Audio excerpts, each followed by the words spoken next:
No, no, yeah, no, no, no. Hey everybody, Jill Bakke at Thrive Human Capital Development. I'm here today with Drew Windler and Lori Kuhn. Drew is the author of this week's Thrive Thursday that hopefully you got in your inbox this morning, titled The Power of Story. And if you didn't get it, hop on our website, get on the mailing list every Thursday morning. Before you're up, hopefully you're going to get in your inbox a super awesome content-driven article from one of our 8 teammates. So, Drew, would you share with us just a little synopsis of your article from this morning and perhaps the inspiration of what got you there? Yes. So the article that I wrote this morning, The Power of Story, is a little glimpse into a time of my life right before I decided to embark on a professional basketball career. And what I found was, as I began sharing my basketball story with younger players that I was coaching through doing skill development, was that the more I shared, the more my relationship to the story shifted. So powerfully so that it kind of reopened playing basketball again for me. So to give the story kind of proper context, I graduated college in 2014. After playing 5 years of Division I college basketball. Upon graduating, I moved back home to Milwaukee. Had opportunities to play when I graduated, just 100% did not want to pursue them for a whole host of reasons, but where I was at was I needed to be home and did that for about a year and a half until this kind of shift happened. And I came out of what I call my first retirement. Mm-hmm. So again, and I say in the article, I'm working with all these younger players who want to get better at basketball, want to do mostly the things that I did, which is play college basketball. So I feel like, wow, I have all this wealth of experience and knowledge in that realm. I almost started sharing my stories out of obligation. And when I say stories, and I write this in the article, I don't mean like, the glory stories about like, oh yeah, I had 21 against Kentucky in Rupp Arena. Mm-hmm. Like, not ones like that, but what it was like when, I'm talking to college coaches that want me to come to their school, and things don't feel right, or like, things that they can actually take with them. And through that just authentic sharing and tuning into that part of me, it created, again, quite a shift in my story. Can I ask you a question about that? Yeah. So it sounds to me like there was a place where you were reluctant to share your story and you were holding your story close. What was that for you? Why weren't you sharing your story up until the point that you decided to share it? So a lot of that was, and it's funny, I was just telling someone this the other day before the article went live, was I had it in my mind that I was a humble person, and I am a humble person. I don't want to, brag or anything like that or come off as trying to make my experiences seem like celebrated just because they were like this thing, and that was part of my reluctance. At least I told myself, until it became, like I said, that's part of the kind of obligatory feeling. I was like, wow, geez, now I have to share this stuff, right? And what it caused was an exploration. It's like, now I'm getting back into these stories, and now I'm tuning into how I was at that time in my life and what it meant to me. And what it opened, the biggest thing that it opened for me was this kind of like itch on the self-mastery front, that the only way I could scratch it was do something radical, like uproot myself and go to Spain and play professional basketball. Is kind of how that played out. Awesome.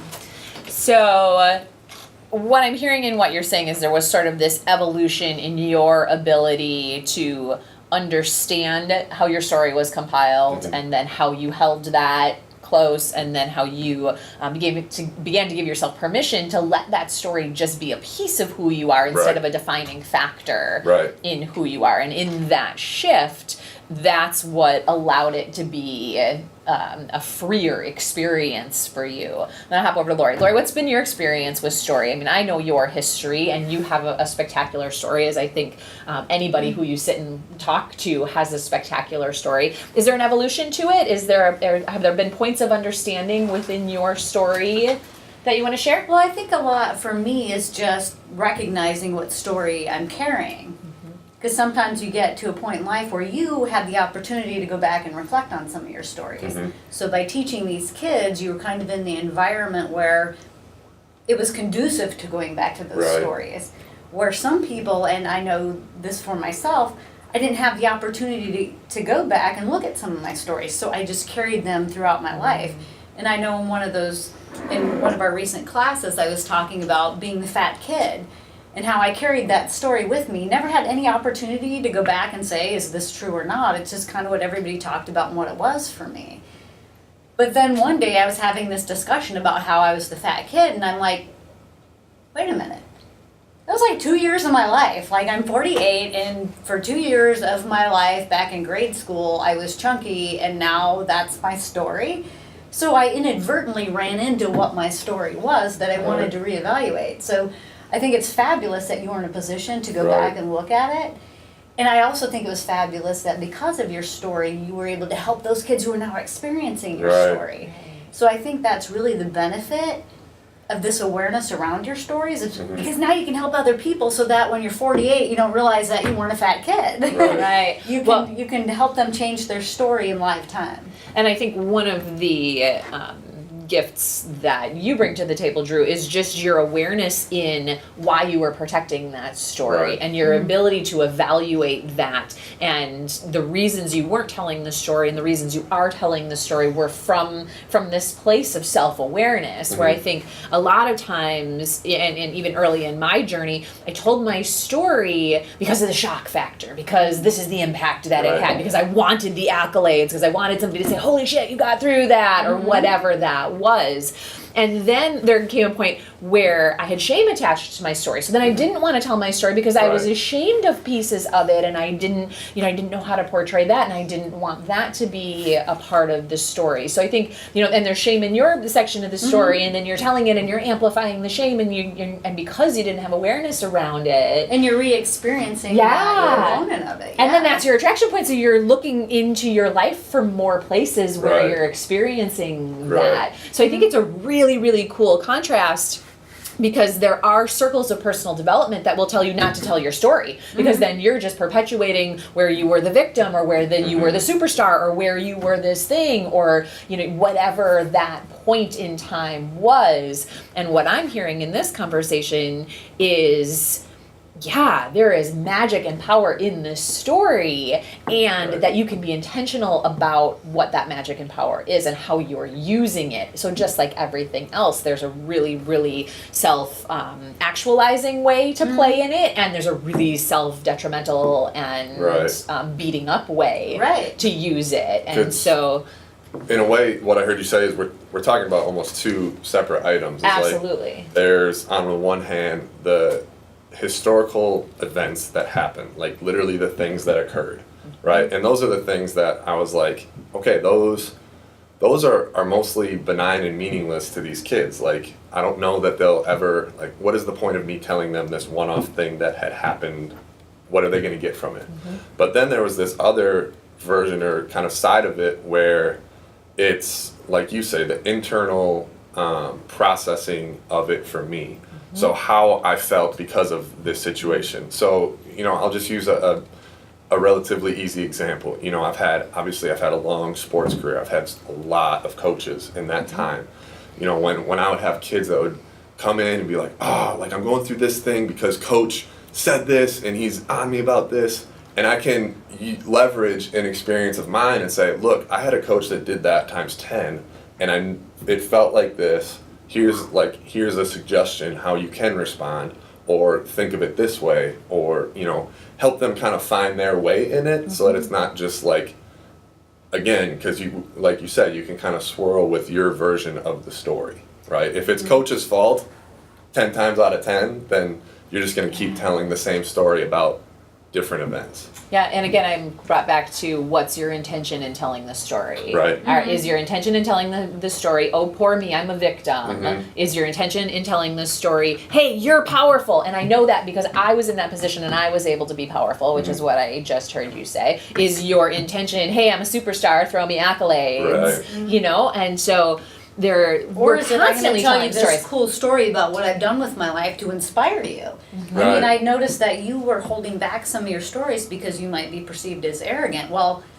that could be the very story that would inspire these kids, you know, that would Right. ignite that desire, that passion within them. Right, and we're trying to find this space where we're okay with ourselves. Yeah. Right? And so if I'm embarrassed or ashamed of the stories that have been my most pivotal moments or have been the most influential in my experience, you're absolutely right. I'm holding back that Right. inspiration. I'm holding back the authenticity of who I am. Right. I'm limiting myself in this weird way. And I think that was the biggest thing for me was I didn't want, because of the things that I did, which was play high level basketball, societally that's so celebrated, right? It's so easy for people to come to me and be like, I saw you play on ESPN, or, you know, I saw like all this stuff. And for me, when I shared, I wanted to be authentic. And I had so many inauthentic experiences with people who were like, yeah, I saw you drop this against whoever, you know, like friends from high school that I'd fallen out of touch with, but as soon as like we played on TV, it was like a thing again, you know, and it's just kind of like, and I started to just like try to like push it away or just not like engage in that space. And I think that's why I was a little bit reluctant to share as well, until I realized that when I share from that authentic place, then I can influence the story more and I can actually be the author of it, and I'm not just subject to how other people perceive Yeah. how my basketball career was. It's super cool because it sounds like where the story is coming from. And when it comes from your Right. core and you have an awareness of your core and your core is solid and you're cool with yourself, Right. then the story can be shared from that place. When we're sharing from the facade of this is who I need you to think I am, or this is who I need to portray myself as, or Yeah. this is what I'm expected to be, that story comes from outside of ourselves. That's the one that carries the shame. That's the one that carries the confusion. So it's a kind of a cool little litmus test of, you know, why am I telling this story? Am I telling it from my core because it's just a story and Right. there's value in stories and stories are fun and it's a way for us to connect and enjoy one another? Or am I telling it because I need you to believe something about me, or I need you to think Right. something about me, or I need to think something about me, or I need something to prove? And so it's almost in that separation of the story. Is it an organic Absolutely. story and you're Yeah. owning it from your Yeah. core, which admittedly takes a level of self-awareness. It takes Yeah. a level of personal You need to development to know even yourself, recognize that place. You need to know yourself very well to know where that place is coming, you know, to whether you're being authentic or whether you're not, and whether you're putting on a mask or whether you're trying to inspire people. I mean, it's really as simplistic as it sounds. It boils down to just knowing yourself. And here's another part that's cool of it. You can reverse engineer that, right? So as you're out in the world telling stories, because we all are, every single one of us is out in the world telling stories, whether those are stories that you have held close as secrets. If you're not telling those stories, you're telling other stories. You're telling about the time you did make the dunk against Kentucky or whatever that is. Right. And so it's kind of the cool reverse engineering of it is now just pay attention to the stories that you're telling and how you feel while Right. you're telling those stories. And that is a first step that will allow you to start getting to know yourself. Why did I tell that story? How did I feel when I told that Right. story? What must I be believing What in was the order purpose to behind telling it? Yeah. What was the reaction I got? How did I want Right. that reaction to look like? And it's a series of curiosities that you can play with as a tool to get you closer to this. So it's a Right. reverse engineering process. It's both. So as I tell stories from here, I strengthen this and I learn more about it. And as I tell stories from here, it allows me to navigate and feel through coming Right. more in union with myself. For sure. And just one more thing, having written this story and reflecting back on it, what is one thing you really want people to pull from this article? Just that, you know, like you said, Jill, when you're telling the story from here, from kind of your core authentic self, the biggest thing for me was when I did that, it put me back in my core authentic self. And then cool work happened there. Right.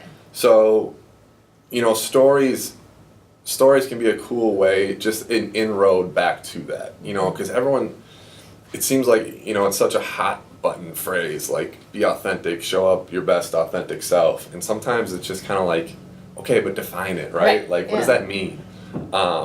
And I think that part of me writing this article was just, here's an example of how I did that.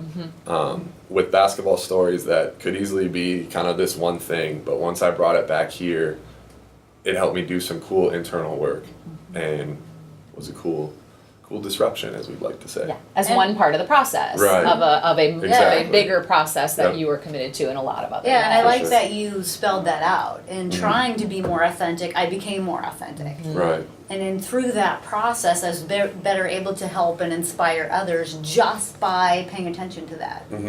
Exactly. Yeah. For sure. And by taking that risk to try it. Right. To say this feels true to me now, I'm going to try it, and Yeah. I'm going to trust that it's going to be okay, and Right. I'm going to learn something from it. So it's that learner's Right. mindset. And it was a process too. Like I said, course. I went into this obligatorily, not like like mastered my self awareness. Right. Like, yeah, now I'm gonna remap the story. Like I kind of just dabbled. Right, and that's that before. reverse engineering part of Right. it. It's like you try a little bit, and it comes back a little bit, and you try a little bit, and it comes Right. back a little bit, and whatever those prompts are Exactly. from whatever places they come from. And really, it's easier for me to talk about it now because my basketball story. I'm in my second retirement, in my final retirement.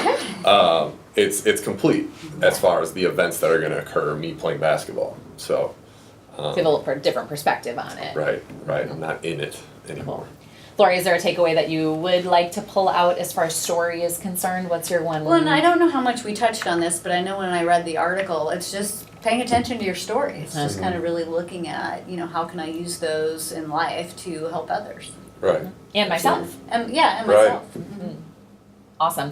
And if I were to pull one takeaway, I think it would just be we're always telling stories. Always, always. Everything we do is a story. Right. And with some attention and some awareness, we can use those stories to craft really cool stories, right? So Right. the stories that we're telling historically are helping us to build the stories that we will be telling as we move forward. It's helping us build our current reality. So with some awareness to the stories we're telling, it can give us some indicators of the story that we're in presently. So if I'm telling victim stories, there's a real good chance that I'm sitting in some pretty solid victim energy, that I'm pulling those stories to justify this place within myself that doesn't feel good, right? And so then what I'm doing is I'm perpetuating them, and that's what I'm going to be creating moving forward. So as I pay attention to my stories, I can create them differently. I can pull out different Right. aspects of those stories. I can intentionally move the story forward Right. in a way that feels better for me.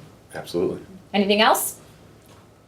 You guys feel free to share any stories and reach out. We love having the conversations with people. So Absolutely. I feel inspired to share that. Awesome. You can find us at thrivehumancapital.com. You can get on our email list. We send out a Thursday email with great content. We talk about it every Thursday in panel like this. We do want to hear from you. And if you're ready to get some assistance in how you're telling your stories and ready to understand them differently and use them to be inspiring instead of perpetuating sad or victim stories, give us a shout. Any of the 8 of us are available for one-on-one coaching. We have got some programs coming up in the fall that we'd love to talk with you about. And we're in the lab. We're in the lab every day cooking up new stuff for you guys. So be on alert for that. Those announcements should be coming out pretty quickly. So thank you for joining us today, and we will see you next week. See ya. Bye. No, love.